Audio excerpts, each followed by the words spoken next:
বাংলাদেশের বিশ্বকাপ মিশন শেষ হয়ে গেছে মঙ্গলবার। Bharat, Afghanistan, south Africa, England যখন বিশ্বকাপ ট্রফির জন্য লড়াই করবে, তখন দেশের পথে থাকবে বাংলাদেশ ক্রিকেট দল। চলতি বিশ্বকাপে 7টা ম্যাচ খেলে 3টা জিতেছে টাইগাররা। অদ্ভুত হলেও সত্যি যে নিজেদের খেলা 9 বিশ্বকাপের মধ্যে এটাই কিন্তু সবচেয়ে সফল বিশ্বকাপ বাংলাদেশের জন্য। সংখ্যার দিক দিয়ে 2024 বিশ্বকাপ টাইগারদের জন্য আগের যে কোনো বারের চেয়ে সফল হলেও আদতে এই বিশ্বকাপকে ব্যর্থ তকমা দিচ্ছেন সমর্থক এবং সাবেক ক্রিকেটাররা। তাই দেশে ফিরে বাংলাদেশ স্কোয়াড এবং টিম ম্যানেজমেন্ট যে ভালোই সমালোচনার সম্মুখীন হবে তা আলাদা করে না বললেও চলছে।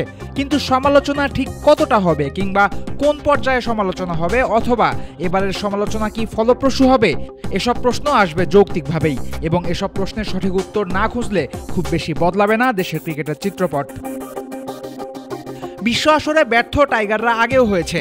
খানিক আগেই বলা হয়েছে সংখ্যার দিক দিয়ে 2024-এর চেয়ে কম ম্যাচ বাংলাদেশ জিতেছে প্রতিবারই। কিন্তু এই বিশ্বকাপে 15 জনের স্কোয়াডের বেশিরভাগ ক্রিকেটারই ছিলেন ব্যর্থ। ব্যাটিং লাইন আপের তেমন কেউই ধারাবাহিক ছিলেন না। এমনকি বাংলাদেশ দলের মধ্যে জেতার তাড়নার অভাবও কম মনে হয়েছে অনেকের কাছে। এ কারণেই খুব বেশি সমর্থকদের মনে। আর এত সব ভুলভাল হয়েছে বলেই 3টা ম্যাচ জেতা গেছে, সুপার 8-এ যাওয়া গেছে। এসব ভুলে এবার সমালোচনা হওয়া দরকার দেশের ক্রিকেটের উপর মহলে। ট্রিট দিতে আর দারুণ সব ডিল পেতে অর্ডার প্লিজ। থ্যাংক ইউ পাও। গোল্ডফিশ মেমোরি বলে একটা কথা আছে। বলা হয়ে থাকে গোল্ডফিশরা কয়েক মুহূর্তের বেশি কিছুই মনে রাখতে পারে না।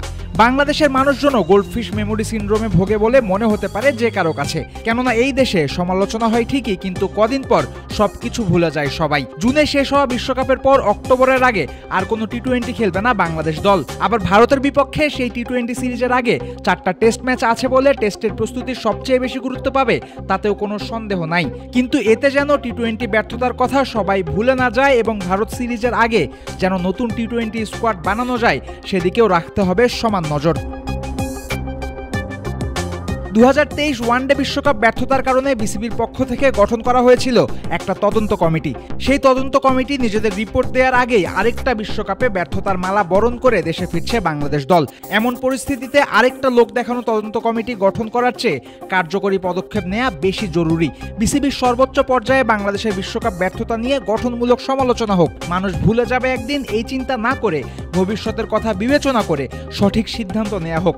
দেশবাসীর এই মুহূর্তে চাওয়া হওয়ার কথা এমনই, কিন্তু দেশবাসীর এই চাওয়া যদি পূরণ না হয় তবে তেমন কোনো পরিবর্তন হবে না এবারও, সেটাও বলে দেয়া যায় এখনই। ফয়সাল হাবিব, ক্রিক ফ্রেন্ডজি।